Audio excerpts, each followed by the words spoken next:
ದೇವರ ನಾಮಕ್ಕೆ ಮಹಿಮೆಕರವಾಗಿ ನಾವು ಜೀವಿಸಬೇಕು ಮಕ್ಕಳು. ನಮಗೆ ನಾವು ನಮ್ಮಷ್ಟಕ್ಕೆ ನಾವು ಜೀವಿಸುವುದಲ್ಲ, ದೇವರಿಗೆ ಮೆಚ್ಚುಗೆಯಾಗಿರುವಂತೆ, ದೇವರಿಗೆ ಮಹಿಮೆಕರವಾಗಿರುವಂತೆ, ದೇವರು ನಮ್ಮನ್ನು ಇಷ್ಟಪಡುವಂತೆ, ದೇವರು ಏನು ಹೇಳ್ತಾನೋ ಹಾಗೆ ನಾವು ಆ ಮಾತನ್ನು ಕೇಳಿ ಹಾಗೆ ನಾವು ಜೀವಿಸಬೇಕು. ಹಲ್ಲೆಲೂಯಾ. ದೇವರ ವಾಕ್ಯದಲ್ಲಿ ನಾವು ನೋಡುವಾಗ ಆತನ ನಮ್ಗೆ ಎಷ್ಟೋ ಆಜ್ಞೆಗಳನ್ನು ಕೊಟ್ಟಿದ್ದಾನೆ. ನಾವೇನು ಮಾಡಬೇಕು ಅಂತ ಹೇಳಿದ್ದಾನೆ. ಆತನ ವಾಕ್ಯದ ಪ್ರಕಾರ ನಡ್ಕೊಳ್ಬೇಕು, ಪರಿಶುದ್ಧರಾಗಿರಬೇಕು, ಕ್ರಿಸ್ತನ ಮನಸ್ಸನ್ನೇ ಹೊಂದಿರಬೇಕು, ಆತನ ಹಾಗೆ ಕ್ರಿಸ್ತನ ಹಾಗೆ ನಾವಿರಬೇಕು. ಆತನ ಏನು ಮಾಡಿದನೋ ಅದನ್ನೇ ನಾವು ಮಾಡಬೇಕು. ಆತನೇನು ಮಾಡ್ದ, ಏಸಪ್ಪ ಏನು ಮಾಡ್ದ, ಈ ಲೋಕವನ್ನ, ಲೋಕದ ಜನರನ್ನ ಪ್ರೀತಿಸಿದ ಅಲ್ವಾ? ಲೋಕದ ಜನರನ್ನೇ ಪ್ರೀತಿಸಿದ, ಲೋಕಕ್ಕೆ ಲೋಕ ರಕ್ಷಕನಾಗಿ ಬಂದ ನಮ್ಮ ಯೇಸು. ಅಷ್ಟೇ ಅಲ್ಲ, ಲೋಕದಲ್ಲಿ ಬೆಳಕಾಗಿ ಬಂದ. ಲೋಕಕ್ಕೆ ಬೆಳಕಾಗಿ ಬಂದು ಪರಲೋಕ ರಾಜ್ಯದ ಜ್ಞಾನವನ್ನ, ನಿತ್ಯ ಜೀವದ ಜ್ಞಾನವನ್ನ ಪ್ರತಿಯೊಬ್ಬರಿಗೆ ಯೇಸು ಸ್ವಾಮಿ ಹೇಳಿದ್ದಾನೆ. ಆತನ ಮೊದಲನೇ ಸಲ ಬಂದು ಹೋಗಿದ್ದಾನೆ, ಮತ್ತೆ ಎರಡನೇ ಸಲ ಬರೋದಿದ್ದಾನೆ, ಮತ್ತೆ ಮೂರನೇ ಸಲ ಕೂಡ ಬರ್ತಾನೆ. ಒಟ್ಟಾರೆ ಭೂಮಿ ಮೇಲೆ 3 ಸಲ ಯೇಸು ಸ್ವಾಮಿ ಬರ್ತಾನೆ ಅಂತ ಈ ಬೈಬಲಲ್ಲಿ, ಸತ್ಯವೇದದಲ್ಲಿ ಬರೆದಿದೆ ಮಕ್ಕಳು. ಈಗಾಗಲೇ 1 ಸಲ ಬಂದು ಎಲ್ಲರಿಗೂ ಕೂಡ ರಕ್ಷಣೆ ಮಾರ್ಗ ಅಂದ್ರೆ ನಿಮ್ಮ ಆತ್ಮವನ್ನ ನೀವು ಕಾಪಾಡಿಕೊಳ್ಳ್ರಿ. ಪಾಪ ಮಾಡಿದ್ರೆ ನರಕಕ್ಕೆ ಹೋಗ್ತೀರಿ, ಒಳ್ಳೆಯವರಾಗಿ ಪರಿಶುದ್ಧರಾಗಿದ್ರೆ ಪರಲೋಕಕ್ಕೆ ಬರ್ತೀರಿ, ನಿತ್ಯ ಜೀವ ಹೊಂದಿಕೊಳ್ತೀರಿ ಅಂತ ಮೊದಲನೇ ಸಲ ಬಂದಾಗ ಹೇಳಿದ್ದು ಯೇಸು ಸ್ವಾಮಿ. ಈಗ ಎರಡನೇ ಸಲ ಬರ್ತೇನೆ, ಆ ಬಂದಾಗ ನೀವು ಪಾಪ ಮಾಡಬೇಡ್ರಿ ಅಂತ ಹೇಳೋದೆಲ್ಲ ಬರೋದು. ನೀವು ಆತ ಬಂದು ಹೇಳಿ ಹೋದ್ಮೇಲೆ ಆತನ ಎರಡನೇ ಬರೋಣದವರೆಗೆ ನೀವು ಹೇಗಿರ್ತೀರಾ, ಏನು ಮಾಡಿದ್ದೀರಾ, ಏನು ಮಾಡ್ತಾ ಇದ್ದೀರಾ ಎಲ್ಲವನ್ನು ಆತ ನೋಡ್ತಾ ಇದ್ದಾನಲ್ಲ. ಬಂದು ಎರಡನೇ ಸಲ ಬಂದಾಗ ನ್ಯಾಯ ತೀರ್ಪು ಮಾಡ್ತಾನೆ, ನ್ಯಾಯವನ್ನು ತೀರಿಸ್ತಾನಂತೆ. ಅಂದ್ರೆ ಅಲ್ಲಿ ನೀವೇನು ಮಾಡಿದೆಯೋ ಅದಕ್ಕೆ ತಕ್ಕಂತ ಪ್ರತಿಫಲವನ್ನ ಆತನು ನನಗೆ, ನಿನಗೆ, ನಮಗೆ, ನಿಮಗೆ ಕೊಡುವವನಾಗಿದ್ದಾನೆ. ಪ್ರತಿಫಲ ಪಾಪ ಮಾಡಿದ್ರೆ ಅವ್ರು ಗ್ಯಾರಂಟಿ ಸೀದಾ ನರಕಕ್ಕೆ ಹೋಗೋದು. ಪರಿಶುದ್ಧನಾಗಿದ್ರೆ, ಒಳ್ಳೆಯವರಾಗಿದ್ರೆ, ಒಳ್ಳೆಯದನ್ನೇ ಮಾಡಿದ್ರೆ, ಆಗ ಆತನ ಮಾತಿನ ಪ್ರಕಾರ ನಡ್ಕೊಂಡಿದ್ರೆ, ಆತನ ಕೊಟ್ಟ ಆಜ್ಞೆಗಳಂತೆ ನಾವು ನಡ್ಕೊಂಡಿದ್ರೆ, ಆಗ ನಮಗೆ ನಿತ್ಯ ಜೀವ ಪರಲೋಕ ಬರುತ್ತದೆ. ಪರಲೋಕಕ್ಕೆ ನಾವು ಬಾಧ್ಯರಾಗ್ತೇವೆ, ವಾರಸುದಾರರಾಗ್ತೇವೆ. ಪರಲೋಕ ರಾಜ್ಯಕ್ಕೆ ನಾವು ವಾರಸುದಾರರಾಗ್ತೇವೆ. ಹಲ್ಲೆಲೂಯಾ. ಈಗ ವಾರಸುದಾರ ಅಂದ್ರೆ ಗೊತ್ತಲ್ವಾ? ಗೊತ್ತಾ ವಾರಸುದಾರ ಅಂದ್ರೆ? ತಿಮೋತಿ ಇದ್ದಾನೆ, ತಿಮೋತಿಗೆ ತಮಗೆ ಹುಟ್ಟಿದ ಮಕ್ಕಳು, ಅವರಿಗಿದ್ದಂತ ಹೊಲ ಮನೆ ಏನೇ ಇದ್ರು ಅದು ಯಾರಿಗೆ ಸಂಬಂಧಪಡ್ತದೆ? ತಿಮೋತಿ ತಮ್ಮನ ಮಕ್ಕಳಿಗೆ ಸಂಬಂಧಪಡ್ತದೆ ಅಲ್ವಾ? ಈಗ ಒಲಿ ಏನೇನು ಸಂಪಾದನೆ ಮಾಡಿದಾನೋ, ಮನೆಯೋ, ಹೊಲನೋ, ಎತ್ತು, ಬಂಡಿಯೋ, ಗಾಡಿ, ದುಡ್ಡು ಏನೇ ಇದ್ರು ಅದೆಲ್ಲವೂ ಆತನ ಮಕ್ಕಳಿಗೆ ಸಂಬಂಧ. ಅದನ್ನ ಅವರ ವಾರಸುದಾರ ಅಂತ ಹೇಳ್ತಾರೆ. ಜೀವನು ಒಲಿ ವಾರಸುದಾರ, ಪಾಲು ಮಾಂತೇಶ ತಿಮೋತಿಗೆ ವಾರಸುದಾರ. ಅಂದ್ರೆ ಅವ್ರಿಗೆ ಮನೆ ಅವರಿಗೆ ಸಂಬಂಧಪಡ್ತದೆ. ಹಾಗೆ ಮಕ್ಕಳೇ, ನಮಗೂ ನಿಮಗೂ ಪರ್ಮನೆಂಟ್ ಶಾಶ್ವತವಾದ ಮನೆ, ನಮ್ಮ ಆಸ್ತಿ ಅಂದ್ರೆ ಪರಲೋಕ. ಹಲ್ಲೆಲೂಯಾ. ಪರಲೋಕ ರಾಜ್ಯ ನಮ್ಮದಮ್ಮ. ಈ ಭೂಮಿ ಮೇಲೆ ನಾವು ಇರೋದು ಕೆಲವೇ ದಿನ, ಕೆಲವೇ ವರ್ಷ, ಕೆಲವೇ ಸಮಯ, ಒಂದಲ್ಲ ಒಂದು ದಿನ ಈ ಭೂಲೋಕವನ್ನು ಬಿಟ್ಟು, ಪ್ರಾಣ ಬಿಟ್ಟು, ನಮ್ಮ ಆತ್ಮ ನಮ್ಮ ದೇಹದಿಂದ ಹೊರಗಡೆ ಹೋಗ್ತದೆ. ಅದು ಎಲ್ಲಿಗೆ ಹೋಗ್ತದೆ, ಎಲ್ಲಿಗೆ ಹೋಗ್ಬೇಕನ್ನೋದು ನೀವು ನಿರ್ಧಾರ ಮಾಡಬೇಕು. ನೀನು ನಿರ್ಧಾರ ಮಾಡಬೇಕು. ನಿನ್ನ ಆತ್ಮ ನೀನು ಸತ್ತ ಮೇಲೆ, ನಿನ್ನ ಮರಣ ಹೊಂದಿದ ಮೇಲೆ ಈ ದೇಹ ಮಣ್ಣಿಗೆ ಹೋಗ್ತದೆ. ಅದರ ಆತ್ಮ ಎಲ್ಲಿಗೆ ಹೋಗ್ಬೇಕು ಅಂದ್ರೆ, ಆ ಆತ್ಮವು ಪರಲೋಕಕ್ಕೆ, ತಂದೆಯಾದ ದೇವರ ಹತ್ತಿರಕ್ಕೆ ಹೋಗಬೇಕು. ಆಗ ನಾವು ಪರಿಶುದ್ಧರಾಗಿದ್ದರೆ, ಯೇಸಪ್ಪನ ಎರಡನೇ ಬರೋಣದಲ್ಲಿ ನ್ಯಾಯ ತೀರ್ಪಿನಲ್ಲಿ ನಾವು ಬಾಧ್ಯರಾಗಿದ್ದಾಗ, ಆ ನ್ಯಾಯ ತೀರ್ಪು ಹೊಂದಿಕೊಂಡಾಗ ಯಾವ ರೀತಿ ಹೊಂದಿಕೊಳ್ಬೇಕಂದ್ರೆ, ಪರಿಶುದ್ಧರಾಗಿದ್ದು, ಒಳ್ಳೆಯವರಾಗಿದ್ದು, ಒಳ್ಳೆಯದನ್ನೇ ಮಾಡಿ ವಾಕ್ಯದ ಪ್ರಕಾರ ನಾವು ಜೀವಿಸಿದ್ದರೆ ಮಾತ್ರ ನಮಗೆ ಪರಲೋಕದಲ್ಲಿ ಜಾಗ ಇದೆ. ಆಗ ನಾವು ಪರಲೋಕ ರಾಜ್ಯಕ್ಕೆ ವಾರಸುದಾರರಾಗ್ತೇವೆ. ಅದು ನಮ್ಮದಂತೆ. ಯಾರು ಪರಿಶುದ್ಧರಾಗ್ತಾರೋ, ಆಗಿರ್ತಾರೋ ಅವರದೇ ಪರಲೋಕ, ಎಲ್ಲರಲ್ಲ.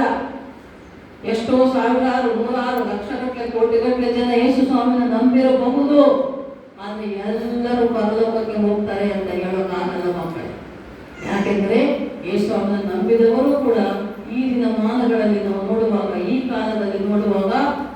ದೇವರಿಗೆ ವಿರೋಧವಾದ ಕೆಲಸಗಳು, ದೇವರ ವಾಕ್ಯಕ್ಕೆ ವಿರೋಧವಾದ ಕೆಲಸ ಕಾರ್ಯಗಳನ್ನೇ ಮಾಡ್ತಾ ಇದ್ದಾರೆ. ದೇವರು ಹೇಳುವಂತ ಮಾತುಗಳು ದೇವರ ಆಜ್ಞೆಗಳನ್ನು ಮೀರಿ ನಡೀತಾ ಇದ್ದಾರೆ. ದೇವರ ಮಾತು ಹೇಳಕ್ಕೆ ಅಂತಾನೆ ಆತನು ಹೇಳಿದ್ದನ್ನೇ ನಾವು ಮಾಡಬೇಕು. ಆತ ಹೇಳಿದ್ದನ್ನು ನಾವು ಮಾಡಿದರೆ, ಅದರಂತೆ ನಾವು ನಡ್ಕೊಂಡ್ರೆ ಮಾತ್ರ ನಮಗೆ ಪರಲೋಕ ಗ್ಯಾರಂಟಿ, ಇಲ್ಲ ಅಂದ್ರೆ ನರಕ ಗ್ಯಾರಂಟಿ. ಅದಕ್ಕೆ ಇನ್ನೇನು ಎರಡನೇ ಮಾತೇ ಇಲ್ಲ. ಅರ್ಥ ಆಯ್ತಾ? 50 ಏನ್ ದೇವರು ಹೇಳ್ತಾ ಇದೆ ನೋಡಿ. 50ನೇ ಕೀರ್ತನೆ ಮೊದಲ 2 ವಚನ ಮಗ. ಕೀರ್ತನೆ 50 ಮೊದಲನೇ 2 ವಚನ.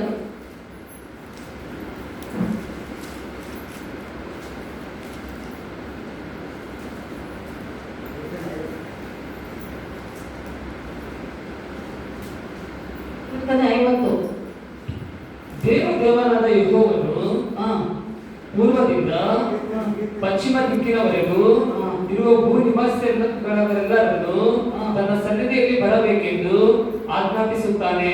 ಆಮೆನ್. ದೇವರು ಏನು ಹೇಳ್ತಾ ಇದ್ದಾನಪ್ಪ ಇಲ್ಲಿ?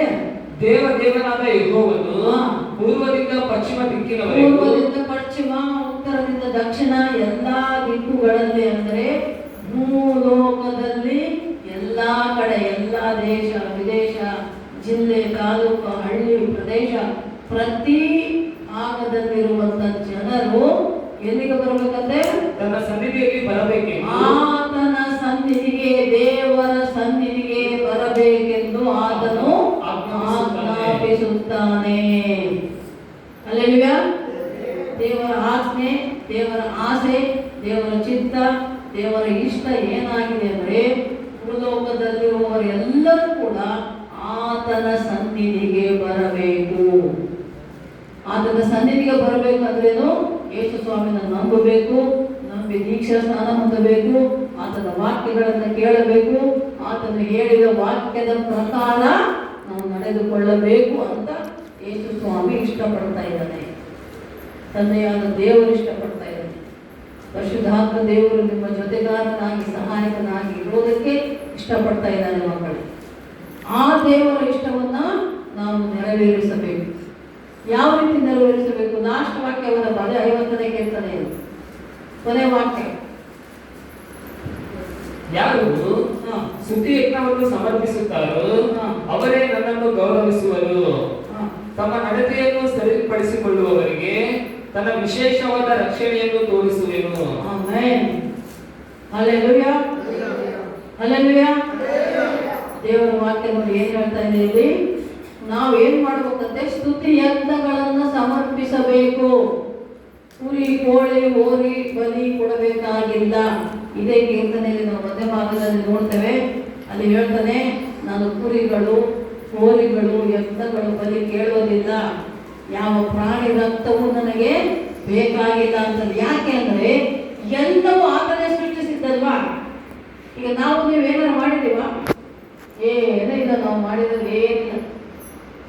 ಭೂಮಿ, ಆಕಾಶ, ಸಮುದ್ರ, ನದಿ, ನೀರು, ಗಾಳಿ, ಬೆಳಕು, ಸೂರ್ಯ, ಚಂದ್ರ, ನಕ್ಷತ್ರಗಳು, ಸಮುದ್ರ, ಸಮುದ್ರದ ಒಳಗಿರುವ ಪ್ರಾಣಿಗಳು, ಭೂಮಿ ಮೇಲಿರುವ ಪ್ರಾಣಿಗಳು, ಎಲ್ಲ ಗಿಡ ಮರಗಳು, ಎಲ್ಲ ಹೂವು, ಹಣ್ಣು, ತರಕಾರಿ ಏನೆಲ್ಲ ಇದೆ, ಎಲ್ಲ ಪ್ರಾಣಿಗಳು, ಪ್ರತಿಯೊಂದನ್ನು ಆತನೇ ಸೃಷ್ಟಿ ಮಾಡಿದ್ದಾನೆ ಅಲ್ವಾ? ದೇವರು ತಾನೇ ಸೃಷ್ಟಿ ಮಾಡಿದ. ನಾವೇನು ಮಾಡಿದ್ವಿ? ಏನು ಮಾಡಿಲ್ಲ ನಾವು. ನಮ್ಮದೇನೂ ಇಲ್ಲ ಇಲ್ಲಿ. ಎಲ್ಲವೂ ಆತನದೇ, ಆತನ ಸೃಷ್ಟಿಯೇ. ಆತನೇ ಸೃಷ್ಟಿ ಮಾಡಿದ್ದನ್ನ ಆತನಿಗೆ ಕೊಡಕ್ಕೆ ಹೋಗ್ತಾರೆ ಕೆಲವರು ಅಲ್ವಾ? ಆತನೇ ಸೃಷ್ಟಿ ಮಾಡಿದ್ದಾನೆ, ಅದನ್ನ ತಗೊಂಡೋಗಿ ಮತ್ತೆ ಆತನಿಗೆ ಕೊಡೋದು. ಹೂವು, ಹಣ್ಣು, ಕಾಯಿ. ಹೂವು, ಹಣ್ಣು, ಕಾಯಿ ಯಾರು ಸೃಷ್ಟಿ ಮಾಡಿದ್ದು? ದೇವರು. ಆತ ಸೃಷ್ಟಿ ಮಾಡಿ ನೀನು ಅನುಭವಿಸುವಂತ ಕೊಟ್ಟಿದ್ದಾನೆ. ಆದಾಮ ಹವ್ವಳನ್ನು ಮೊಟ್ಟ ಮೊದಲಿಗೆ ಸೃಷ್ಟಿ ಮಾಡಿ ಆದಿ ಕಾಂಡದಲ್ಲಿ ನಾವು ಬೈಬಲಲ್ಲಿ ನೋಡುವಾಗ ಮೊದಲಿಗೆ ಎಲ್ಲ ಸೃಷ್ಟಿಯನ್ನು ಸೃಷ್ಟಿ ಮಾಡಿದ. ಆಮೇಲೆ ಇದನ್ನ ಅನುಭವಿಸಕ್ಕೆ ಯಾರಾದ್ರೂ ಬೇಕಲ್ಲ, ಸುಮ್ಮನೆ ಮಾಡಿಟ್ರೆ ಹೇಗೆ? ಈಗ ನಿಮ್ಮ ಮನೇಲಿ ಅಡಿಗೆ ಮಾಡಿರ್ತೀರ, ಅಡಿಗೆ ಮಾಡಿ ಸುಮ್ಮನೆ ಮುಚ್ಚಿರ್ತಾರೆ, ಸಾಕ? ಅಡಿಗೆ ಮಾಡಿದ್ರೆ ತಿನ್ಬೇಕಲ್ಲ ಯಾರಾದ್ರು. ತಿಂದು ಚೆನ್ನಾಗಿದೆ ಅಡಿಗೆ ಅಂತ ಹೇಳಿದಾಗ ಅಡಿಗೆ ಮಾಡಿದವರಿಗೆ ಸಂತೋಷ, ತೃಪ್ತಿ ಆಗ್ತದೆ ಅಲ್ವಾ? ಸುಮ್ಮನೆ ಮಾಡಿಟ್ಬಿಟ್ರೆ ಅದು ಹಂಗೆ ಇಟ್ಟರೆ ನೀವು ಹಿಂಗೆ ಇಟ್ಟರೆ ಹಂಗೆ ಕೊಡ್ತು ಹೋಗ್ಬಿಡ್ತದೆ, ಅಳಿಸಿ ಹೋಗ್ಬಿಡ್ತದೆ ಅಡಿಗೆ. ಅದನ್ನ ತಿನ್ಬೇಕು ನಾವು ಮಾಡಿದವರು.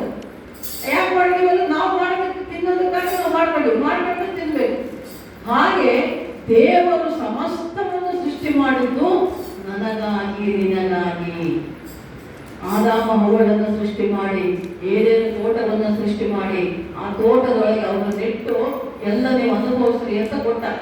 ಎಲ್ಲ ಫ್ರೀಯಾಗಿ ಅವರೇನು ಕಷ್ಟಪಟ್ಟು ದುಡಿದು ಸಂಪಾದನೆ ಮಾಡ್ಕೊಂಡು ಬರ್ಬೇಕಾಗಿದ್ದಿಲ್ಲ.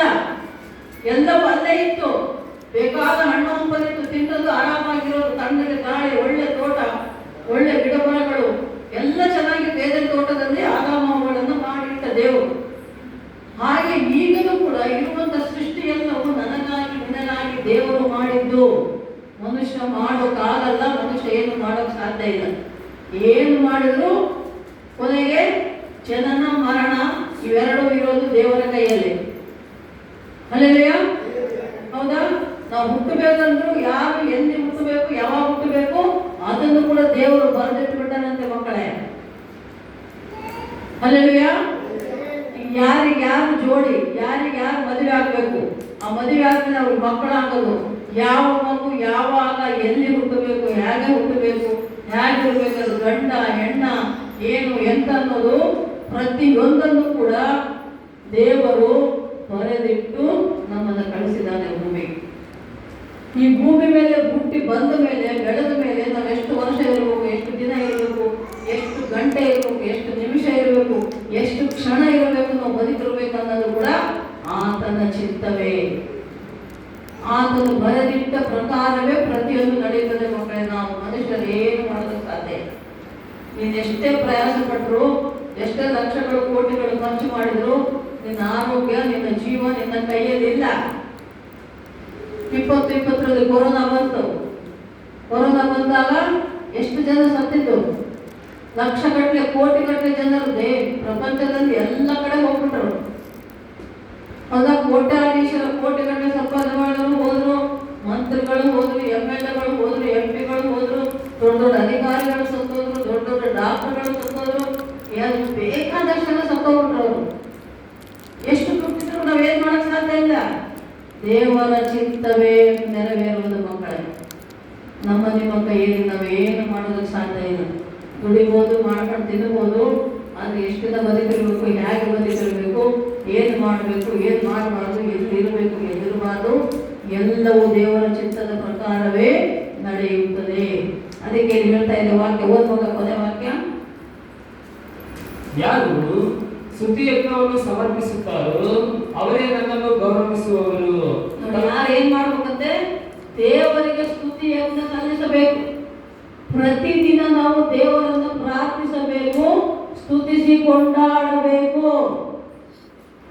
Hallelujah, hallelujah, hallelujah. ಅಪ್ಪ ತಂದೆ ದೇವ, ನೀನೇ ಸರ್ವಶಕ್ತನು, ನೀನೇ ಸರ್ವೋನ್ನತನು, ನೀನೇ ಸರ್ವಾಧಿಕಾರಿ, ನೀನೇ ನನ್ನ ಕಾಯುವವನು, ನೀನೇ ನನ್ನ ಕಾಪಾಡುವವನು, ನಿನ್ನಿಂದಲೇ ನಾನಪ್ಪ, ನೀನಿಲ್ಲದೆ ನಾನಿಲ್ಲ, ಎಲ್ಲವೂ ನೀನೇ ನನಗೆ ಅಂತ ದೇವರನ್ನು ನಾವು ಸ್ತುತಿಸಿ ಕೊಂಡಾಡಿ ಪ್ರಾರ್ಥಿಸಬೇಕು. ಇದು ದೇವರಿಗೆ ಇಷ್ಟ.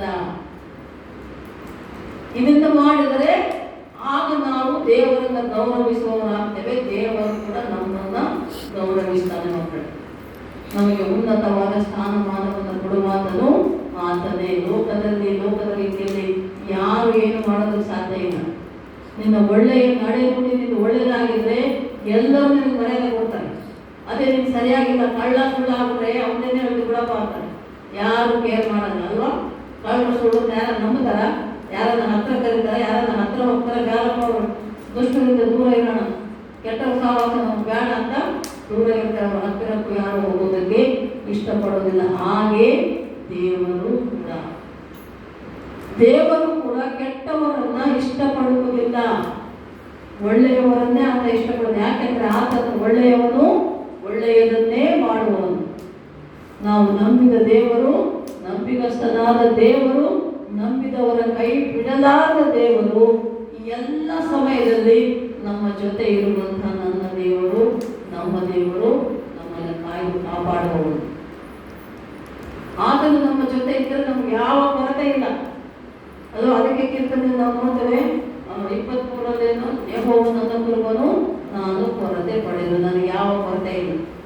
ಊಟಕ್ಕೆ, ಬಟ್ಟೆಗೆ, ಉಡುಮೆಗೆ, ಕೂಲಿಗೆ, ಸಂಬಳಕ್ಕೆ ಯಾವುದಕ್ಕೂ ಕೊರತೆ ಇಲ್ಲದಂಗೆ ಆತ ನಮ್ಮನ್ನು ಕಾಯ್ದು ಕಾಪಾಡ್ತಾನಂತೆ ಮಕ್ಕಳು.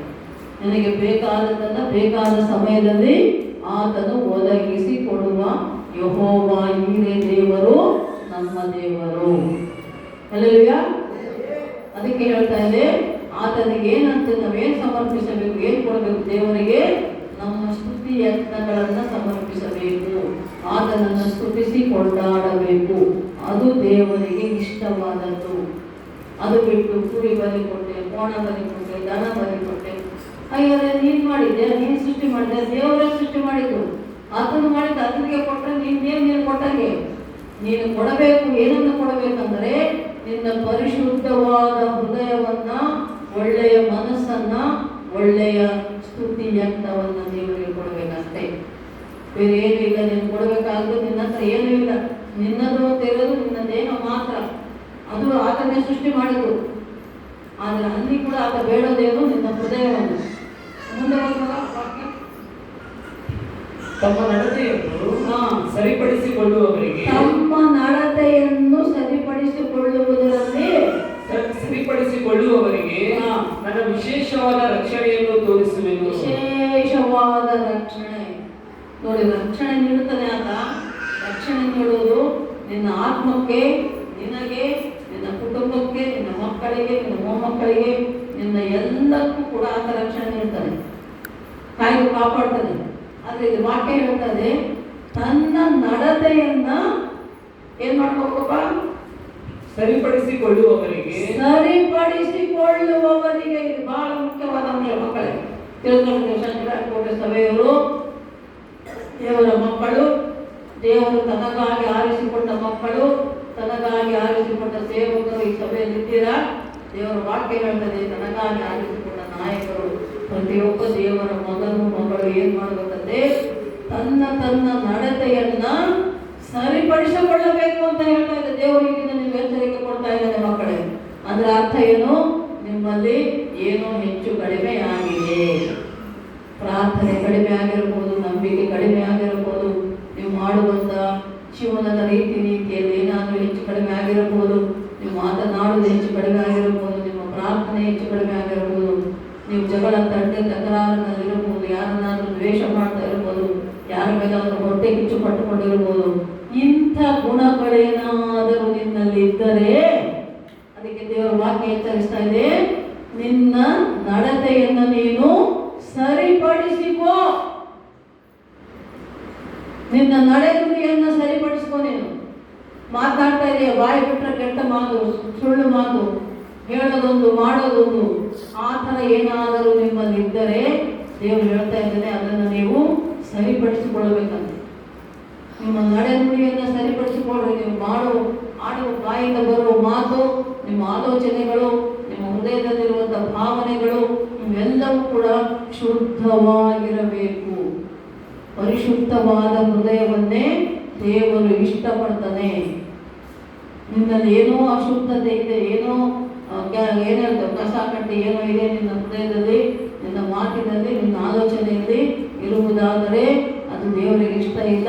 ಮತ್ತು ನೀನು ಏನೇ ಮಾಡಿದರೂ ನಿನಗೆ ಯಾವತ್ತೂ ಒಳ್ಳೆಯದಾಗುವುದಿಲ್ಲ. ಹಲ್ಲೆಲೂಯಾ. ನಿನ್ನ ನಡತೆಯನ್ನು ನೀನು ಸರಿಪಡಿಸಿಕೊಂಡ್ರೆ, ದೇವರ ಮಾತನ್ನ ಕೇಳಿದರೆ ಆಗ ನಿನಗೆ ಗೌರವ, ಉನ್ನತವಾದ ಸ್ಥಾನಮಾನ ಎಲ್ಲವೂ ನಿನಗೆ ಸಿಗ್ತದೆ ಮಕ್ಕಳು. ತನ್ನನ್ನು ತಾನು ತಗ್ಗಿಸಿಕೊಳ್ಳುವವನು ಹೆಚ್ಚಿಸಲ್ಪಡುವನು. Hallelujah, hallelujah. ದೇವರ ವಾಕ್ಯದ ಬೈಬಲಲ್ಲಿ ಇರೋದು ನಾನು ಅದೇ ಹೇಳ್ತಾ ಇರೋದು ಮಕ್ಕಳಿಗೆ. ಬೈಬಲ್ ಹೇಳ್ತದೆ, ನೀನು ವಿಧೇಯತೆಯಿಂದ ಇದ್ದರೆ, ನಿನ್ನನ್ನು ನೀನು ತಗ್ಗಿಸಿಕೊಂಡಿದ್ದರೆ ಆಗ ದೇವರು ನಿನ್ನನ್ನು ಉನ್ನತವಾದ ಸ್ಥಾನದಲ್ಲಿ ಇಡುವವನಾಗಿದ್ದಾನೆ. ಹಲ್ಲೆಲೂಯಾ. ಸ್ಕೂಲಲ್ಲಿ, ಕಾಲೇಜಲ್ಲಿ ಅಥವಾ ಶಾಲೆಯಲ್ಲಿ ಇದ್ದಾಗ ಒಂದು ಕ್ಲಾಸ್ ಇರ್ತದೆ. ಪ್ರತಿಯೊಂದು ಕ್ಲಾಸ್ ಯಾರು ಇರ್ತಾರಪ್ಪ? ಒಬ್ಬ ಲೀಡರ್ ಇರ್ತಾನಲ್ಲ, ಕ್ಲಾಸ್ ಲೀಡರು.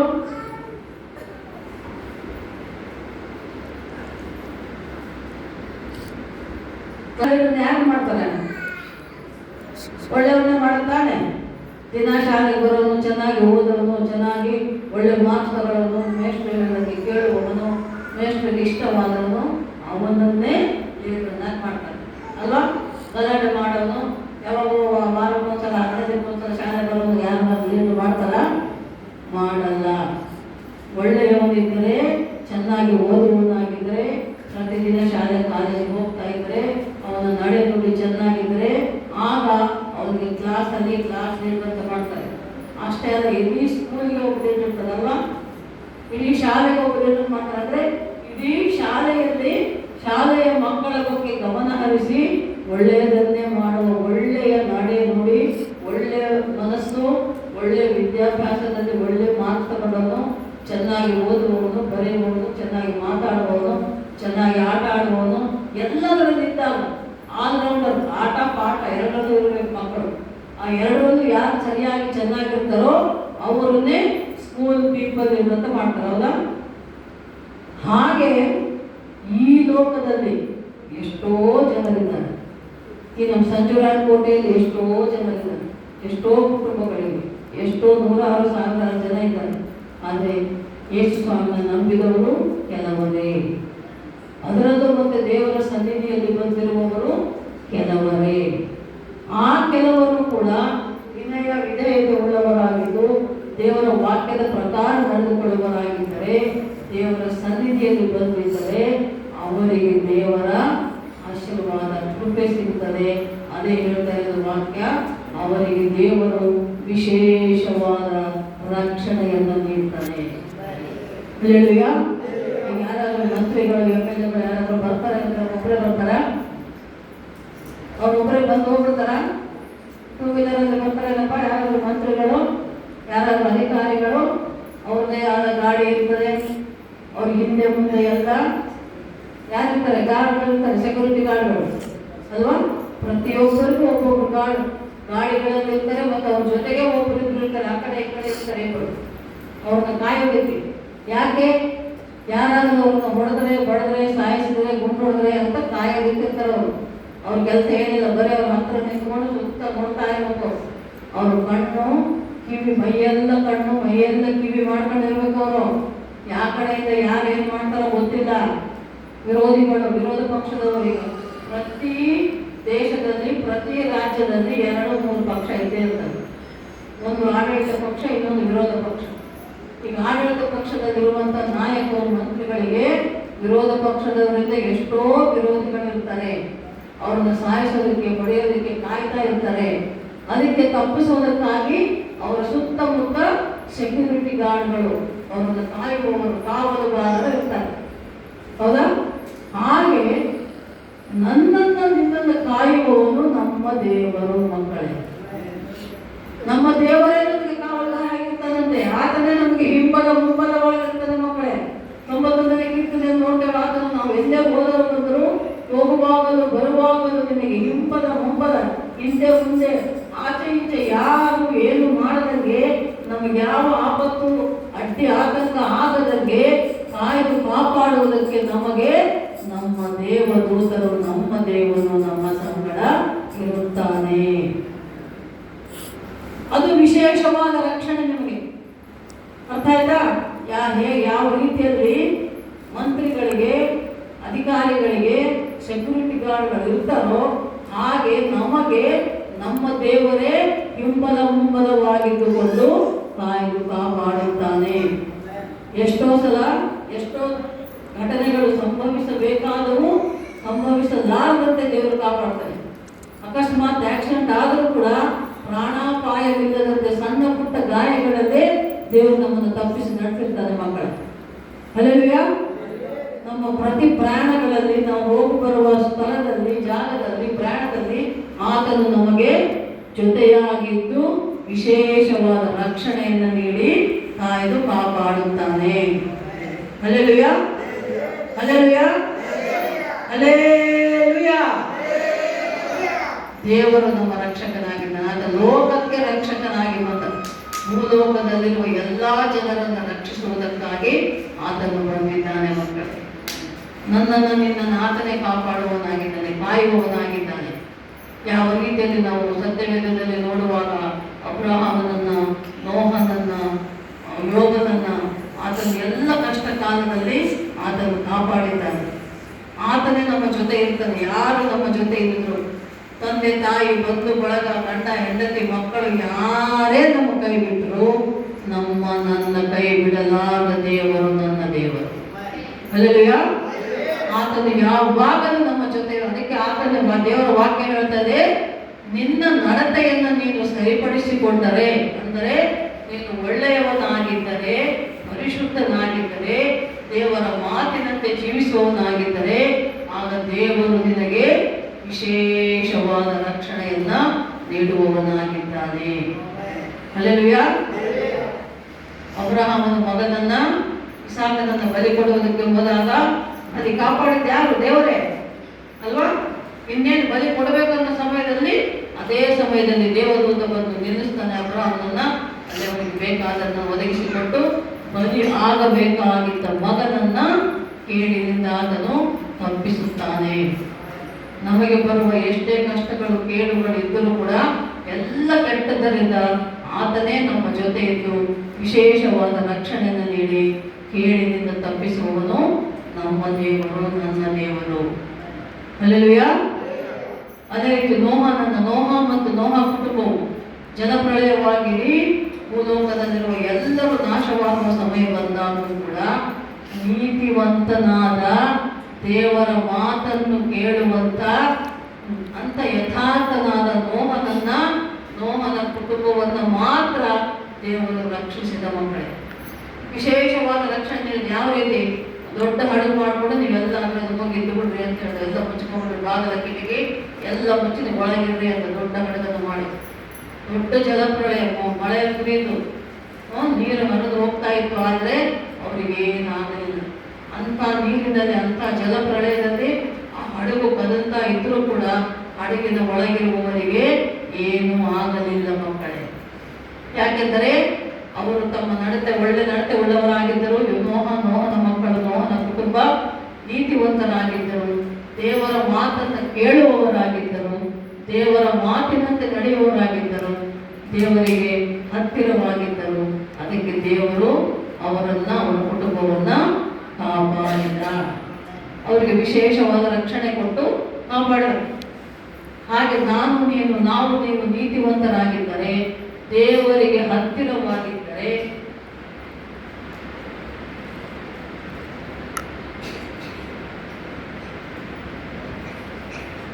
ಐವತ್ತನೇ ಕೀರ್ತನೆ ಮೊದಲನೇ ವಾಕ್ಯ ಹೇಳಿದ ಪ್ರಕಾರ, ಮೊದಲನೇ ವಾಕ್ಯ 51.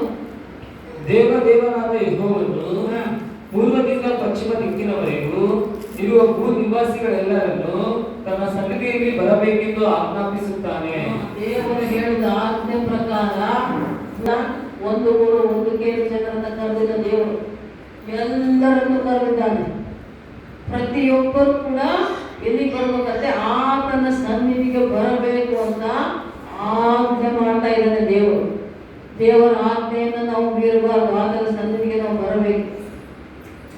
ಪ್ರತಿದಿನ, ಪ್ರತಿಕ್ಷಣ, ಪುನರುತ್ಥಾನ ದಿನ, ಉಪವಾಸ ಪ್ರಾರ್ಥನೆ ದಿನ, ಕುಟುಂಬ ಪ್ರಾರ್ಥನೆ ದಿನ, ನಡೆಯುವ ಎಲ್ಲಾ ಪ್ರಾರ್ಥನೆ ದಿನಗಳಲ್ಲಿ, ಆಯಾ ಪ್ರಾರ್ಥನೆಗಳಲ್ಲಿ ನಾವು ದೇವರ ಸನ್ನಿಧಿಗೆ ಬರುವುದಾದರೆ ಆತನು ಕೊನೆಯ ವಾಕ್ಯದಲ್ಲಿ ಹೇಳಿದ ಪ್ರಕಾರ ತನ್ನ ವಿಶೇಷವಾದ ರಕ್ಷಣೆಯನ್ನ ನೀಡುವವನಾಗಿದ್ದಾನೆ, ಗೌರವಿಸುವವನಾಗಿದ್ದಾನೆ. ಉನ್ನತವಾದ ಸ್ಥಾನಮಾನವನ್ನ ಆತನು ನನಗೂ ನಿನಗೂ ಕೊಡುವುದಕ್ಕೆ ಶಕ್ತನಾದ ದೇವರು, ಸರ್ವಶಕ್ತನಾದ ದೇವರು. ಮನುಷ್ಯನಿಗೆ ಅಸಾಧ್ಯ ಆದರೆ ದೇವರಿಗೆ ಯಾರಿಗೂ ಅಸಾಧ್ಯವಲ್ಲ, ಎಲ್ಲವೂ ಸಾಧ್ಯವೇ. ಎಲ್ಲವನ್ನು ಸಾಧ್ಯವನ್ನಾಗಿ ಮಾಡುವ ದೇವರು ನನ್ನ ದೇವರು, ನಿನ್ನ ದೇವರು, ನಮ್ಮ ದೇವರು, ನಿಮ್ಮ ದೇವರು ಏಸಪ್ಪ. ಹಲ್ಲೆಲೂಯ.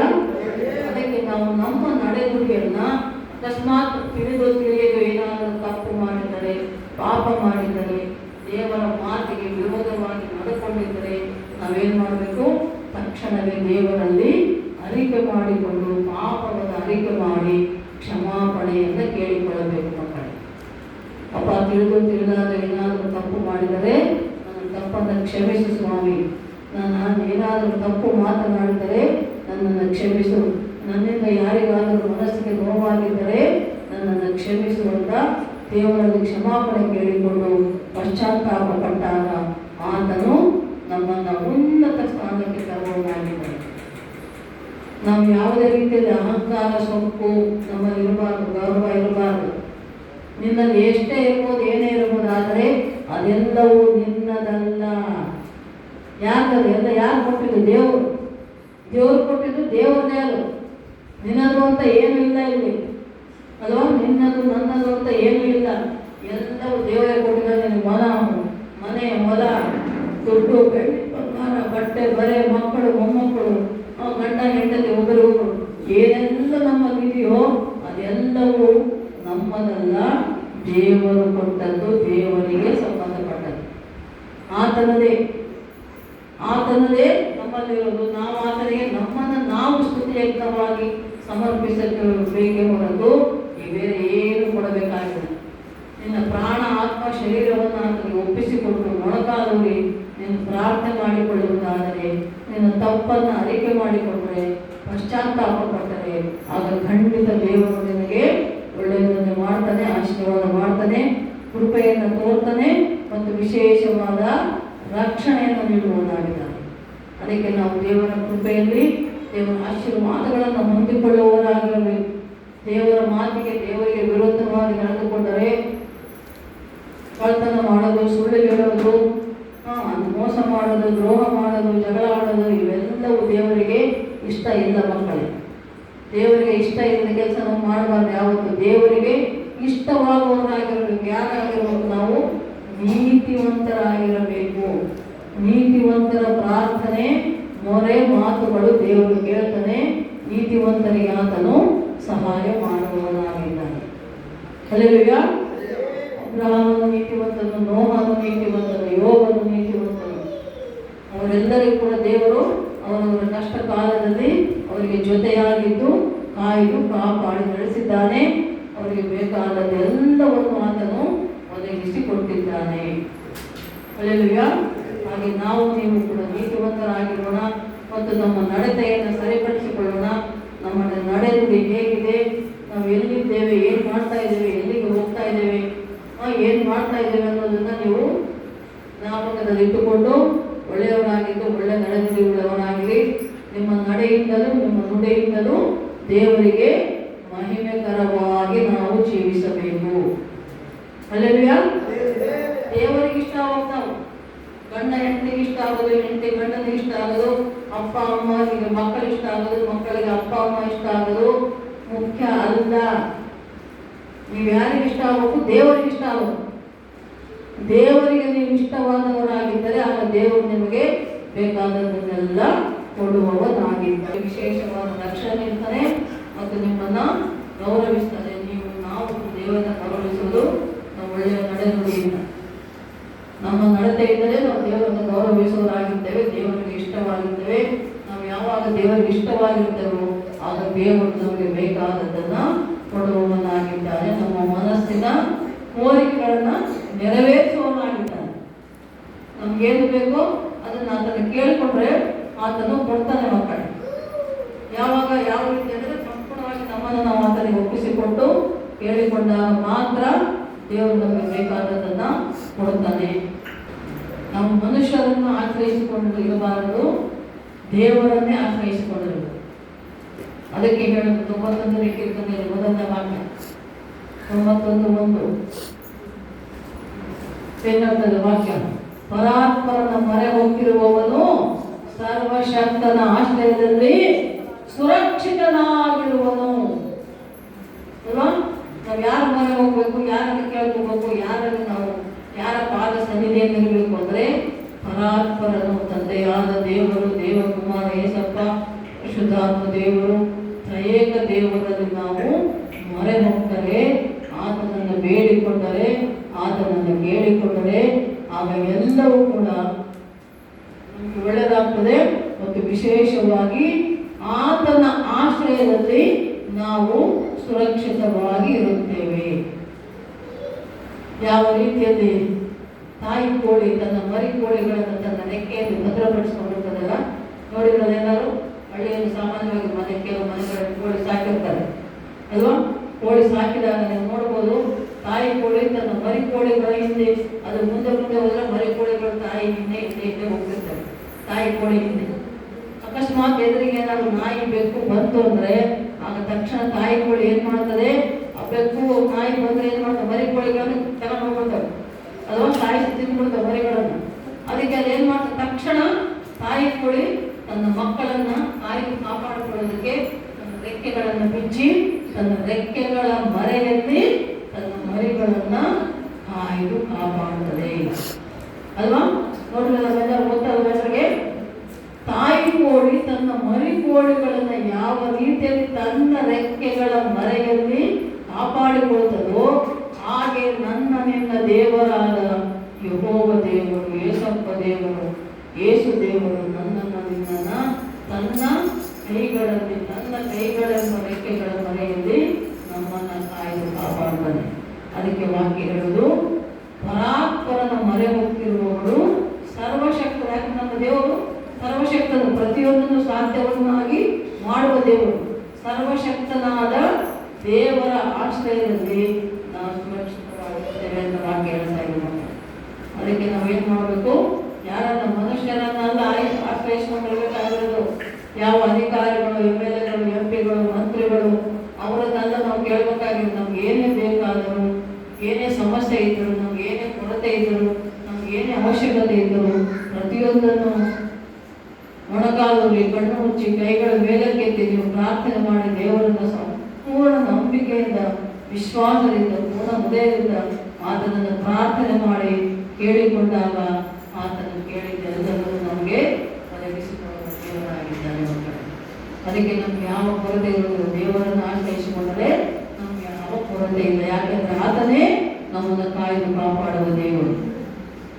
ತಾಯಿ ಕೋಳಿ ತನ್ನ ಮರಿ ಕೋಳಿಗಳನ್ನು ಕಾಯುವಂತೆ ತಂದೆಯಾದ ದೇವರು ನನ್ನನ್ನು ನಿನ್ನನ್ನ ಕಾಯ್ದು ಕಾಪಾಡುವನಾಗಿದ್ದಾನೆ.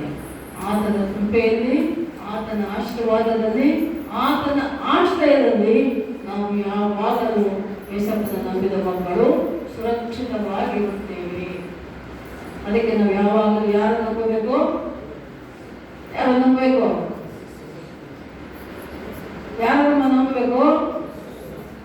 ದೇವರಂದ್ರೆ ಯಾವ ದೇವರು? ಏಸಪ್ಪನನ್ನೇ ನಂಬಿಕೊಂಡು, ಏಸಪ್ಪನನ್ನೇ ಆತುಕೊಂಡು, ಏಸಪ್ಪನನ್ನೇ ಆಶ್ರಯಿಸಿಕೊಂಡು ಇರುವುದಾದರೆ ಆಗ ನಮಗೆ ಯಾವಾಗಲೂ ಆತನಿಂದ ವಿಶೇಷವಾದ ರಕ್ಷಣೆ ಸಿಗ್ತದೆ. ಆ ವಿಶೇಷವಾದ ರಕ್ಷಣೆಯಲ್ಲಿ ನಾವು ನೀವೆಲ್ಲರೂ ಕೂಡ ಸಂತೋಷ, ಸಮಾಧಾನದಿಂದ, ಆರೋಗ್ಯದಿಂದ ಜೀವಿಸುವುದಕ್ಕೆ ಸಾಧ್ಯವಾಗ್ತದೆ. ನಮಗೆ ಬೇಕಾದದ್ದೆಲ್ಲವನ್ನು ಕೂಡ ದೇವರು ಬೇಕಾದ ಸಮಯದಲ್ಲಿ ಒದಗಿಸಿಕೊಳ್ಳುವನಾಗಿದ್ದಾನೆ. ಆದ್ದರಿಂದ ದೇವರ ವಾಕ್ಯ ಹೇಳುವಂತೆ, ಯೆಹೋವನು ನನ್ನ ಕುರುಬನು, ನಾನು ಯಾವುದಕ್ಕೂ ಕೊರತೆ ಪಡುವುದಿಲ್ಲ. ನನಗೆ ಯಾವ ಕೊರತೆ ಇಲ್ಲ. ಯಾಕಂದರೆ ನನ್ನ ಕೊರತೆಗಳನ್ನು ನೀಗಿಸುವಾಗ ಆತನೇ, ನನಗೆ ಏನು ಬೇಕಂತ ಅರಿತಿರುವ ದೇವರು ಆತನೇ. ನನಗೆ ಯಾವ ಸಮಯದಲ್ಲಿ ಏನು ಬೇಕನ್ನೋದು ನನಗಿಂತ ಚೆನ್ನಾಗಿ ಆತನಿಗೆ, ನನ್ನ ದೇವರಿಗೆ ಗೊತ್ತು, ನನ್ನ ಯೇಸಪ್ಪನಿಗೆ ಗೊತ್ತು. ಆತನು ನನಗೆ ಬೇಕಾದದ್ದನ್ನು ಖಂಡಿತ ಕೊಡ್ತಾನೆ, ಒದಗಿಸಿಕೊಡ್ತಾನೆ. ಅಂಥ ದೇವರು ನನ್ನ ದೇವರು, ಅಂಥ ದೇವರು ನಿನ್ನ ದೇವರು, ನೀ ನಂಬಿದ ದೇವರು. ನೀವು ನಂಬಿದಂಥ ದೇವರು ಎಂಥ ದೇವರು ಅಂದರೆ, ನಂಬಿದಷ್ಟನಾದ ದೇವರು, ನಂಬಿದವರ ಕೈ ಬಿಡದ ಅನ್ನೋ ದೇವರು. ಅದಕ್ಕೆ ಹೇಳೋದು ದೇವರ ವಾಕ್ಯದಲ್ಲಿ, ಕರೆದಾತನು ನಂಬಿಗಸ್ತನು ಅಂತ. ನನ್ನನ್ನು ನಿನ್ನನ್ನು ಕರೆದಾತನು ನಂಬಿಗಸ್ತನಾದ ದೇವರು. ಆತನು ನಮಗೆ ಯಾವ ಕೊರತೆ ಕೊಡೋದಿಲ್ಲ. ಅದಕ್ಕೆ ನೋಡಿ ದೇವರನ್ನು ಮಾಡ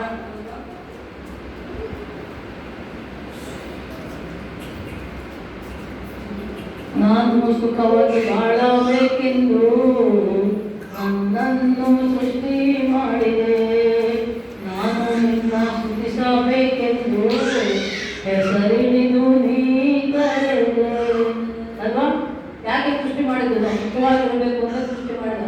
ನನ್ನನ್ನು ನಿನ್ನನ್ನು ಅಷ್ಟೇ ಅಲ್ಲ, ಎಲ್ಲ ಸಮಸ್ತವನ್ನು ಸೃಷ್ಟಿ ಮಾಡಿದ್ದು ನಾನು ನಿನ್ನ ಸುಖವಾಗಿರಬೇಕು ಅಂತ ಹೆಸರಿನ ಕಾರಣ. ಯಾಕೆ ಅಂದರೆ ಆತನನ್ನು ಸ್ತುತಿಸಬೇಕು. ಯಾಕೆ ನಾವು ದೇವರ ಪಾದ ಸನ್ನಿಧಿಯಲ್ಲಿ ಬಂದು ಕುಳಿತುಕೊಳ್ಳಬೇಕಂದ್ರೆ ಆತನನ್ನು ಸ್ತುತಿಸಿ ಕೊಂಡಾಡುವುದಕ್ಕೆ. 50ನೇ ಕೀರ್ತನೆ 1ನೇ ವಾಕ್ಯ ಹೇಳೋದೇ ಅದು. ಆತನಿಗೆ ಸ್ತುತಿ ಯಂತ್ರಗಳನ್ನು ಸಮರ್ಪಿಸುವುದಕ್ಕೆ ಎಲ್ಲ ಜನರು, ಎಲ್ಲ ಪ್ರದೇಶದ ಜನರು ಆತನ ಸನ್ನಿಧಿಗೆ ಬರಬೇಕು ಅಂತ ದೇವರು ಆಜ್ಞೆ ಮಾಡ್ತಾ ಇದ್ದಾನೆ ಮಕ್ಕಳು. ಆತನನ್ನು ಸ್ತುತಿಸಿ ಕೊಂಡಾಡಬೇಕೆಂಬುದೇ ಆತನ ಇಷ್ಟ. ಆತನ ಇಷ್ಟವನ್ನು ನೆರವೇರಿಸಿದರೆ ನಿನ್ನ ನಡತೆಯನ್ನು ನೀನು ಏನು ಸರಿಪಡಿಸಿಕೊಂಡಾಗ ಆತನ ನಿನಗೆ ವಿಶೇಷವಾದ ರಕ್ಷಣೆ ನೀಡಿ ಕಾಯ್ದು ಕಾಪಾಡ್ತಾನೆ, ನಿನ್ನ ಕೋರಿಕೆಗಳನ್ನು ನೆರವೇರಿಸ್ತಾನೆ, ಯಾವಾಗಲೂ ನಿನಗೆ ಆಶೀರ್ವಾದ ಕೊಡುವ ಆತನು ನಮ್ಮ ದೇವರು. ನಿನಗೆ ಒಳ್ಳೆಯ ಸ್ಥಾನಮಾನ ಕೊಡ್ತಾನೆ. ನೀನು ಗೌರವಯುತವಾಗಿ ಬಾಳುವಂತೆ, ಒಳ್ಳೆಯ ಉನ್ನತ ಸ್ಥಾನಮಾನ ಹೊಂದಿಕೊಳ್ಳುವಂತೆ, ಸಮಾಜದಲ್ಲಿ ಒಳ್ಳೆಯವನಾಗಿರುವಂತೆ, ಒಳ್ಳೆಯ ಮನುಷ್ಯನಾಗಿರುವುದಷ್ಟೇ ಅಲ್ಲ, ಒಳ್ಳೆಯ ಸಾಕ್ಷಿಯಾಗಿ, ಒಳ್ಳೆಯ ವಿಶ್ವಾಸಿಯಾಗಿ, ಒಳ್ಳೆಯ ದೇವರ ಮಗನಾಗಿ, ದೇವರ ಮಗಳಾಗಿ ಇರಬೇಕನ್ನೋದೇ ದೇವರಿಗೆ ಇಷ್ಟ. ಆ ದೇವರ ಇಷ್ಟವನ್ನು, ಆ ದೇವರ ಚಿತ್ತವನ್ನು ನಾವು ನೆರವೇರಿಸುವವರಾಗಿರಬೇಕು. ಅದನ್ನ ಚಿತ್ತದ ಪ್ರಕಾರವೇ ನಾವು ಜೀವಿಸಬೇಕು ಮಕ್ಕಳೇ. ಅದರ ಅರ್ಥ ಏನು? ಆತ ಹೇಳೋದು, ನಮ್ಮ ನಡೆಯಿಂದಲೂ ನುಡಿಯಿಂದಲೂ ಆತನಿಗೆ ಮಹಿಮೆಕರವಾಗಿ ನಾವು ಜೀವಿಸಬೇಕು. ನನ್ನ ನಡೆಯಿಂದಾಗಲಿ ನನ್ನ ನುಡಿಯಿಂದಾಗಲಿ ನಿನ್ನ ನಾಮ ಒಂದೇ ಮಹಿಮೆ ಹೊಂದಲಿ. ನನ್ನ ಸರ್ವಾಂಗಗಳು ನಿನ್ನ ಸ್ತುತಿ ಮಾಡಲಿ, ನನ್ನ ಸರ್ವಾಂಗಗಳು ನಿನ್ನ ಸ್ತುತಿ ಮಾಡಲಿ. ಅಪ್ಪ ಅಪ್ಪ ಏಸಪ್ಪ, ನೀನೇ ನನ್ನ ಸರ್ವಸ್ವ, ನಾನು ನಿನ್ನನ್ನು ಬಿಟ್ಟು ಏನು ಮಾಡಲಾರೆನು. ಅದು ಎಂತ ಒಳ್ಳೆಯ ಹಾಡು. ಆತನೇ ನಮ್ಮ ಸರ್ವಸ್ವ. ಆತನ ಬಿಟ್ಟು ನಾವೇನು ಮಾಡೋದಕ್ಕೆ ಸಾಧ್ಯ ಇಲ್ಲ.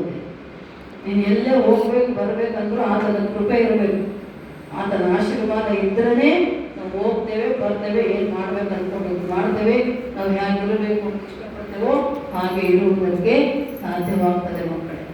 ಅದಕ್ಕೆ ಹೇಳೋದು, ನಮ್ಮ ನಡೆಯಿಂದಲೂ ನಮ್ಮ ನುಡಿಯಿಂದಲೂ ನಮ್ಮ ಪ್ರಾಣಾತ್ಮ ಶರೀರದಿಂದಲೂ ಆತನನ್ನೇ ಸ್ತುತಿಸಿ ಕೊಂಡಾಡಿ ಆತನ ಮಾತಿನ ಪ್ರಕಾರ ನಡೆದುಕೊಂಡರೆ ಈ ದಿನ ಆತನ ವಾಕ್ಯ ನಮ್ಗೆ ಏನು ಹೇಳ್ತಾ ಇದೆ ಅಂದರೆ, ಎಲ್ಲ ಜನರು ಅಂದರೆ ಎಲ್ಲ ಪ್ರದೇಶದಲ್ಲಿರುವ ಜನರು ದಿಕ್ಕುಗಳಲ್ಲಿ, ಪೂರ್ವದಿಂದ ಪಶ್ಚಿಮದವರೆಗೆ, ಉತ್ತರದಿಂದ ದಕ್ಷಿಣದವರೆಗೆ, ಭೂಗೋಳ ಗೊತ್ತಲ್ಲ, ವರ್ಲ್ಡ್ ಇಡೀ ಪ್ರಪಂಚದ ಒಂದು ನಕ್ಷೆ ನೋಡಿದಾಗ ಯಾವ್ಯಾವ ದೇಶದಲ್ಲಿ ಯಾವ್ಯಾವ ಮೂಲೆಯಲ್ಲಿ ಯಾರ್ಯಾರು ಇದ್ದಾರೋ ಅವರೆಲ್ಲರೂ ಕೂಡ ನನ್ನ ಸನ್ನಿಧಿಗೆ ಬರಬೇಕು ಅಂತ ದೇವರು ಹೇಳ್ತಾ ಇದ್ದಾನೆ.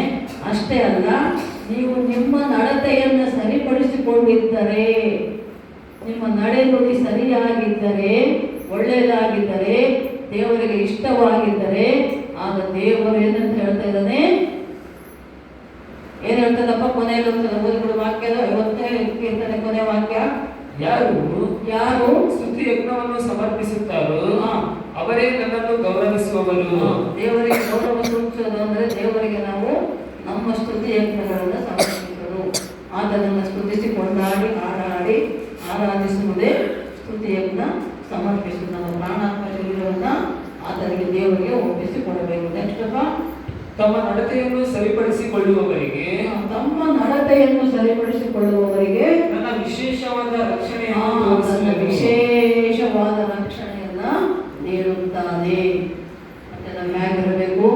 ಆತನ ಸನ್ನಿಧಿಗೆ ಬರುವವರಾಗಿರಬೇಕು ಮತ್ತು ನಮ್ಮ ನಡತೆಯನ್ನು ಸರಿಪಡಿಸಿಕೊಂಡು, ಅಕಸ್ಮಾತ್ ಏನೋ ತಪ್ಪು ಮಾಡಿದ್ದರೆ, ಮಾಡ್ತಾ ಇದ್ದರೆ, ದೇವರ ವಾಕ್ಯಕ್ಕೆ ದೇವರಿಗೆ ವಿರೋಧವಾಗಿ ಇದ್ದಿದ್ದೇ ಆದರೆ ನೀವು ಈ ದಿನ ದೇವರು ನಮ್ಗೆ ಹೇಳ್ತಾ ಇದ್ದಾರೆ, ಸರಿಪಡಿಸಿಕೊಳ್ಳಿರಿ.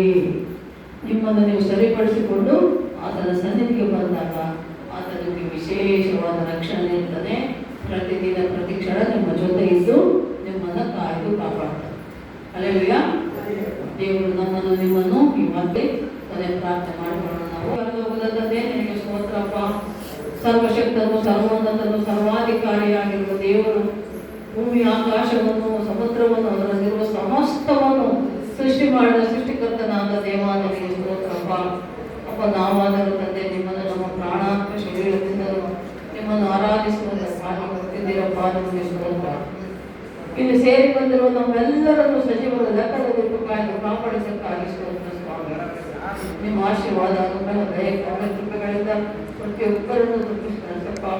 ಬಂದಿರುವಂಥ ಪ್ರತಿ ವಿಶ್ವಾಸಿಗಳು ಪ್ರತಿ ಸೇವಕರನ್ನು ಆಶೀರ್ವದಿಸು, ಅವರ ಕುಟುಂಬಗಳನ್ನು ಆಶೀರ್ವದಿಸಪ್ಪ. ಅವರು ಮಾಡುವ ಪ್ರತಿ ಕೆಲಸ ಕಾರ್ಯಗಳನ್ನು ಆಶೀರ್ವದಿಸು. ಆರ್ಥಿಕವಾಗಿ ಅವರಿಗೆ ಸಮೃದ್ಧಿ ಕೊಟ್ಟು ಕಾಪಾಡು. ಯಾವುದೇ ರೀತಿಯಲ್ಲಿ ವಿಚಾರ ಬರುತ್ತೆ ಅಪ್ಪ. ನಿನ್ನ ಮಕ್ಕಳಾಗಿ, ನಿನ್ನ ಸಾಕ್ಷಿ ಮಕ್ಕಳಾಗಿ, ನಿನ್ನ ಕುಟುಂಬಗಳಾಗಿ, ನಿನ್ನ ಸಾಕ್ಷಿ ಕುಟುಂಬಗಳಾಗಿ ಜೀವಿಸುವುದಕ್ಕೆ ಸಹಾಯ ಮಾಡಪ್ಪ. ಇಲ್ಲಿಯವರೆಗೆ ದೇವ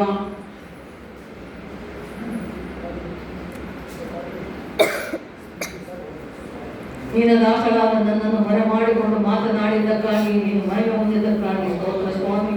ಸೇರಿ ಬಂದಿರುವ ಪ್ರತಿಯೊಬ್ಬರನ್ನು, ಪ್ರತಿ ವಿಶ್ವಾಸಗಳನ್ನು, ಪ್ರತಿ ಕುಟುಂಬವನ್ನು ಆಶೀರ್ವದಿಸಪ್ಪ. ವಿಶೇಷವಾಗಿ ಚಿಕ್ಕ ಮಕ್ಕಳು, ಯೌವನಸ್ಥ ಮಕ್ಕಳು, ಸಂಡೇ ಸ್ಕೂಲ್ ಮಕ್ಕಳಿಗಾಗಿ ಪ್ರಾರ್ಥಿಸ್ತಾ ಇದ್ದೇನಪ್ಪ. ಎಲ್ಲ ಮಕ್ಕಳು ನಿನಗೆ ಮಹಿಮೆಕರವಾಗಿ ಜೀವಿಸುವಂತೆ ಸಹಾಯ ಮಾಡು. ಪ್ರತಿದಿನವೂ ಪ್ರತಿ ಕ್ಷಣವೂ ನಿನ್ನ ವಾಕ್ಯದ ಭಯಭಕ್ತಿಯಲ್ಲಿ ಬೆಳೆಯುವಂತೆ ಇರುವಂತೆ ಸಹಾಯ ಮಾಡಪ್ಪ. ಸಂಡೇ ಸ್ಕೂಲ್ ಟೀಚರ್ಸನ್ನು ಆಶೀರ್ವದಿಸು ಅಪ್ಪ, ಮತ್ತು ವಿಶೇಷವಾಗಿ ಯೌವನಸ್ಥರನ್ನು ಆಶೀರ್ವದಿಸು ಅಪ್ಪ. ಚಿಕ್ಕ ಮಕ್ಕಳ ಎಲ್ಲ ಮಕ್ಕಳು ತಂದೆ ತಾಯಿಗಳಿಗಾಗಿ ಪ್ರಾರ್ಥನೆ ಮಾಡ್ತಾ ಇರುವಪ್ಪ. ಮಕ್ಕಳನ್ನು ಬೆಳೆಸುವಲ್ಲಿ ಒಳ್ಳೆಯ ಜ್ಞಾನ ವಿವೇಕವನ್ನ ತಂದೆ ತಾಯಿಗಳಿಗೆ ನೀವೇ ದಯಪಾಲಿಸಬೇಕೆಂಬುದಾಗಿ ನಿಮ್ಮಲ್ಲಿ ಮೊರೆ ಇಡ್ತಾ ಇದ್ದೇವಪ್ಪ. ಕೆಲವು ಕುಟುಂಬಗಳಲ್ಲಿ ಕೆಲವು ತಂದೆ ತಾಯಿಗಳು ತಮ್ಮ ಮಕ್ಕಳನ್ನು ಅತಿಯಾಗಿ ಮುದ್ದು ಮಾಡಿ ಅಪ್ಪ, ಮಕ್ಕಳು ಹಾಳಾಗುವುದಕ್ಕೆ, ಕೆಟ್ಟು ಹೋಗುವುದಕ್ಕೆ ತಂದೆ ತಾಯಿಗಳೇ ಕಾರಣರಾಗ್ತಾ ಇದ್ದಾರಪ್ಪ. ಅಂತ ಎಲ್ಲ ತಂದೆ ತಾಯಿಗಳನ್ನ, ಅಂಥ ಮಕ್ಕಳನ್ನ ನಿಮ್ಮ ಕೈಗೆ ಒಪ್ಪಿಸ್ತಾ ಇದ್ದೇನೆ. ಎಲ್ಲ ಮಕ್ಕಳು ಕೂಡ ಅಪ್ಪ ತಂದೆ ವಿದ್ಯಾವಂತರಾಗಿ, ಬುದ್ಧಿವಂತರಾಗಿ, ತಂದೆ ತಾಯಿಗಳಿಗೆ ಒಳ್ಳೆ ಹೆಸರು ತರುವ ಮಕ್ಕಳಾಗಿ, ಯೇಸಪ್ಪ ನಿನಗೆ ಒಳ್ಳೆ ಸಾಕ್ಷಿಗಳಾಗಿ ಜೀವಿಸುವಂತೆ ಸಹಾಯ ಮಾಡಪ್ಪ. ಸಭೆಗಳಲ್ಲಿ, ಕುಟುಂಬಗಳಲ್ಲಿ ಒಳ್ಳೆ ಸಾಕ್ಷಿಗಳಾಗಿರಲಿ ಅಪ್ಪ, ಮತ್ತು ಸಮಾಜದಲ್ಲಿ ಒಳ್ಳೆ ಪ್ರಜೆಗಳಾಗಿ ಸಹಾಯ ಮಾಡು. ಪ್ರತಿಯೊಬ್ಬ ಕ್ರೈಸ್ತನು ಕೂಡ ಅಪ್ಪ ತನ್ನ ಸಾಕ್ಷಿ ಜೀವಿತದಿಂದ ಇನ್ನೂ ಅನೇಕ ಅನ್ಯ ಜಾತಿ ಜನಾಂಗಗಳ ಜನರಿಗೆ ಮಾದರಿಯಾಗಿರುವಂತೆ ಸಹಾಯ ಮಾಡಪ್ಪ. ನಿನ್ನ ಮಕ್ಕಳು ನಿನ್ನ ಮಕ್ಕಳಾಗಿರುವಂತೆ ಸಹಾಯ ಮಾಡು. ಯಾವಾಗಲೂ ನಿನಗಾಗಿ ಜೀವಿಸುವಂತೆ ಸಹಾಯ ಮಾಡು. ನಿನ್ನ ರಾಜ್ಯ ಕಟ್ಟುವವರಾಗಿ ಜೀವಿಸುವಂತೆ ಸಹಾಯ ಮಾಡು. ಸ್ತೋತ್ರ ಸ್ತೋತ್ರ ಸ್ತೋತ್ರ ದೇವ ಸ್ವಾಮಿ. ಸೇರಿ ಬಂದರು ಎಲ್ಲ ಕುಟುಂಬಗಳನ್ನು ಎಲ್ಲರನ್ನು ನಿಮ್ಮ ಕೈ ಒಪ್ಪಿಸ್ತಾ ಇದ್ದೇವೆ. ಪ್ರಾರ್ಥನೆ ಮಾಡಿದ ವಿಜ್ಞಾಪದ ಅಂಶಗಳು ಎಲ್ಲವನ್ನು ನಿಮ್ಮ ಕೈ ಒಪ್ಪಿಸ್ತಾ ಇದ್ದೇವೆ. ಎಲ್ಲರನ್ನು ಆಶೀರ್ವದಿಸಿರಿ, ಎಲ್ಲ ಕುಟುಂಬಗಳನ್ನು ಆಶೀರ್ವದಿಸಿರಿ, ಎಲ್ಲ ಮಕ್ಕಳನ್ನು ಆಶೀರ್ವದಿಸಿರಿ ಅಪ್ಪ. ಅವರನ್ನು ಕೊಟ್ಟಂತ ಪ್ರತಿಯೊಂದನ್ನು ತಂದೆ, ಜಮೀನು, ಭೂಮಿ, ಗದ್ದೆ, ತೋಟ ಏನೇ ಇದ್ದರು, ಪಶು ಪ್ರಾಣಿ ಪಕ್ಷಿಗಳು ಏನೇ ಇದ್ದರು ಎಲ್ಲವನ್ನು ಆಶೀರ್ವದಿಸಪ್ಪ ದೇವ. ಸ್ತೋತ್ರ. ಬೇಕಾದ ಎಲ್ಲ ಆಹಾರ ನೀರನ್ನು ಒದಗಿಸಿಬಿಟ್ಟು ನೀನೇ ಮಹಿಮೆ ಹೊಂದಿಸುವಾಗಿ. ಮತ್ತು ವಿಶೇಷವಾಗಿ ಸೇರಿ ಬಂದರು ಪ್ರತಿ ವಿಶ್ವಾಸ ಕುಟುಂಬಗಳನ್ನು ನಿಮ್ಮ ಕೈಗಳನ್ನು ಒಪ್ಪಿಸ್ತಾ ಇದ್ದೇವೆ. ಅವರನ್ನು ಮಾಡುವ ಕೆಲಸ ಕಾರ್ಯಗಳನ್ನು ಆಶೀರ್ವದಿಸು. ಆರ್ಥಿಕವಾಗಿಯೂ ಆತ್ಮಿಕವಾಗಿಯೂ ಅಭಿವೃದ್ಧಿ ಸಮೃದ್ಧಿ ಹೊಂದಿಕೊಳ್ಳುವಂತೆ ಎಲ್ಲ ಕುಟುಂಬಗಳನ್ನು ಆಶೀರ್ವದಿಸಪ್ಪ. ನಿನ್ನ ದಾಸರಾದ ಒಪ್ಪಿಸ್ತಾ ಇದ್ದೇನೆ. ಮತ್ತು ಇಲ್ಲಿಯವರೆಗೆ ನಡೆದಂಥ ವಾಕ್ಯೋಪದೇಶದಲ್ಲಿ ಆರಾಧನೆ ಕ್ರಮದಲ್ಲಿ ಒಬ್ಬ ನೀವೇ ನಮ್ಮ ಜೊತೆಗಾರ, ಸಹಾಯಕ, ರಕ್ಷಕ, ಒಡೆಯನಾಗಿರುವುದು ನಡೆಸುವುದಕ್ಕಾಗಿ ನಿಮಗೆ ನಾನು ಮತ್ತು ವಿಶೇಷವಾಗಿ ಸೇರಿ ಬಂದಿರುವ ಎಲ್ಲರನ್ನ ಪ್ರಿಯ ಮಕ್ಕಳನ್ನು ಅನುಗ್ರಹಿಸಿ ನಡೆಸುತ್ತಾರೆ. ಮತ್ತು ವಿಶೇಷವಾಗಿ ಕಾಣಿಕೆಗಾಗಿ ಪ್ರಾರ್ಥಿಸುತ್ತೇನೆ. ಕಾಣಿಕೆ ಕೈಗಳನ್ನು ಆಶೀರ್ವದಿಸಿ ತಕ್ಕಷ್ಟು ನೂರಕ್ಕೆ ಪ್ರತಿಫಲವನ್ನು ದಯಪಾಲಿಸಪ್ಪ ದೇವ. ನೀನು ಮಹಿಮೆ ಹೊಂದಿಸುತ್ತಾನೆ. ಪ್ರತಿಯೊಬ್ಬರ ಮನಸ್ಸನ್ನು ನೀವು ವಾಕ್ಯ ಧ್ಯಾನ ಮಾಡಿದ ಹಾಗೆ ಪ್ರತಿಯೊಬ್ಬರು ನಿನ್ನ ಪಾದಸ್ಥಾನದಲ್ಲಿ ಬರುವಂತೆ ಸಹಾಯ ಮಾಡು ಅಪ್ಪ. ಈ ಸಂಜೀವರಾಯನಪಟ್ಟಿ ಗ್ರಾಮದಲ್ಲಿರುವ ಪ್ರತಿ ಕುಟುಂಬಕ್ಕಾಗಿ, ಪ್ರತಿಯೊಬ್ಬರಿಗಾಗಿ, ಮತ್ತು ವಿಶೇಷವಾಗಿ ಎಲ್ಲ ಕ್ರೈಸ್ತ ಮಕ್ಕಳಿಗಾಗಿ, ಕ್ರೈಸ್ತ ಕುಟುಂಬಗಳಿಗಾಗಿ ಪ್ರಾರ್ಥಿಸಿದ್ದೇನೆ. ಆಶೀರ್ವದಿಸಪ್ಪ. ನಡೆಸು ಅಪ್ಪ. ನೀನೇ ಮಹಿಮೆ ಹೊಂದಿಸುತ್ತಾನೆ. ಅವರ ಮುಖಾಂತರ ಇನ್ನು ಅನೇಕ ಕುಟುಂಬಗಳು ಬೇರೆ ಜಾತಿ ಜನಾಂಗದ ಕುಟುಂಬಗಳು ರಕ್ಷಣೆಯಲ್ಲಿ ಬರುವುದಕ್ಕೆ ಸಹಾಯ ಮಾಡು.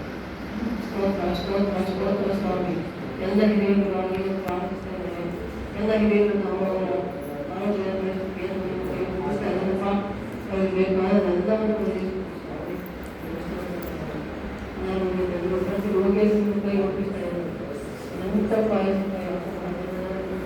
ವಾಕ್ಯ ಹೇಳುವ ಪ್ರಕಾರ ಅಪ್ಪ ತಂದೆ ನಿನ್ನಲ್ಲಿ ಯಾರಾದರೂ ನಂಬಿಕೆ ತಂದೆ ಅವರು ಏನೇ ಮಾಡಿದರೂ ಕೂಡ ನಿನ್ನ ಕ್ಷಮಿಸು, ಆಶೀರ್ವದಿಸು ಸ್ವಾಮಿ.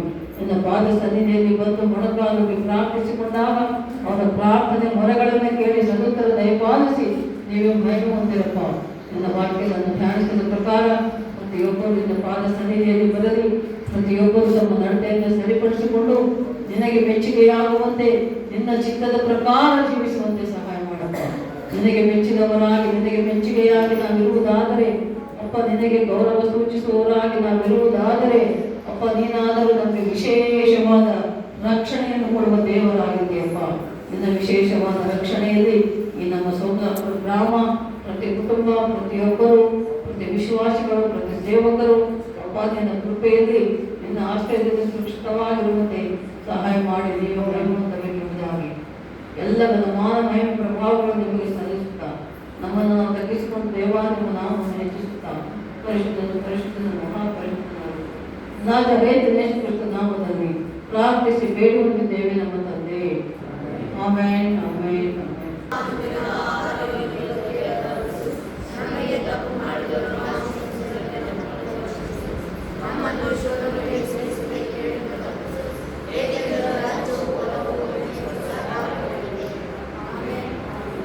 ಆಮೆನ್. ದೇವಕುಮಾರ ಯೇಸುವಿನ ಕೃಪೆಯು, ಪರಿಶುದ್ಧಾತ್ಮ ದೇವರ ಸಹಾಯವು, ಸಹವಾಸ, ಅನ್ಯೋನ್ಯತೆ, ಮಾರ್ಗದರ್ಶನ ಸಕಲ ಪರಿಶುದ್ಧರೊಂದಿಗೂ ಸೇರಿ ಬಂದ ಎಲ್ಲ ಪ್ರಿಯ ದೇವರ ಮಕ್ಕಳೊಂದಿಗೂ ಮತ್ತು ವಿಶೇಷವಾಗಿ ಗ್ರಾಮದೊಂದಿಗೂ ಸಕಲ ಪರಿಶುದ್ಧರೊಂದಿಗೂ ತಂದೆಯಾದ ದೇವರ ಪ್ರೀತಿ, ದೇವಕುಮಾರ ಯೇಸುವಿನ ಕೃಪೆಯು, ಪರಿಶುದ್ಧಾತ್ಮ ದೇವರ ಸಹಾಯ, ಸಹವಾಸ, ಅನ್ಯೋನ್ಯತೆಯು ಎಲ್ಲರಿಗೂ ಕೂಡ ನಿತ್ಯ ನಿರಂತರವಾಗಿ ನೆಲೆಯಾಗಿರಲಿ.